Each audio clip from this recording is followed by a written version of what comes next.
Le public visé, ce sont bien sûr d'abord les entreprises qui font face à toute cette nouvelle réglementation, donc qui ont besoin eux-mêmes de prendre des mesures et d'accélérer sur leur transition.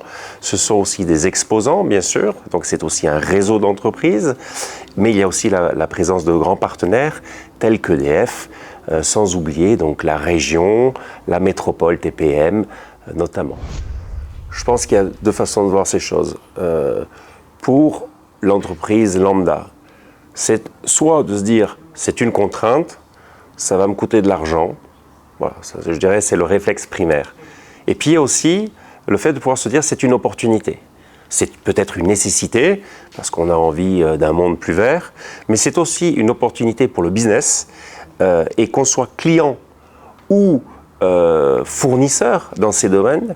Cela crée des opportunités pour les entreprises et l'Europe mise là-dessus, c'est pas un hasard, c'est quelque chose qui fonctionne et qui aussi d'une certaine manière protège notre marché.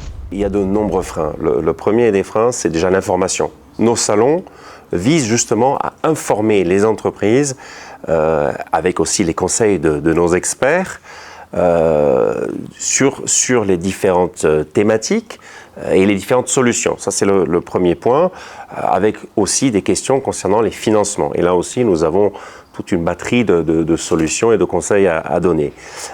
Ensuite, oui, il y a de manière générale un problème de visibilité sur cette industrie, pas que du photovoltaïque, mais en termes les pouvoirs publics aujourd'hui, pour les industriels, offrent une visibilité qui est assez réduite. Et la législation concernant, par exemple, le génie climatique évolue sans cesse, tous les 6 mois. Et pour un industriel, il est difficile de suivre. Très difficile d'avoir une stratégie à moyen et long terme, alors que la réglementation change tous les 6 mois. Elle est aussi trop complexe, on a besoin d'une meilleure lisibilité et d'une simplification. Je pense qu'on a des difficultés liées à la qualité architecturale, donc beaucoup de contraintes pour poser, que ce soit des panneaux ou d'autres solutions donc de production d'énergie verte. On a des aléas sur l'incendie aussi. Donc il y a tout un tas de règlements qui peuvent venir percuter en fait la bonne volonté et l'élan des entreprises. Nous sommes persuadés, c'est d'ailleurs aussi les pouvoirs publics qui nous demandent d'aller dans ce sens.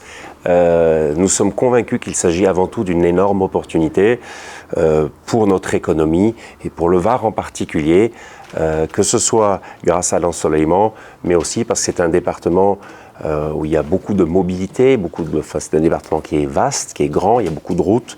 Donc il y a beaucoup de solutions à mettre en œuvre dans ce beau département.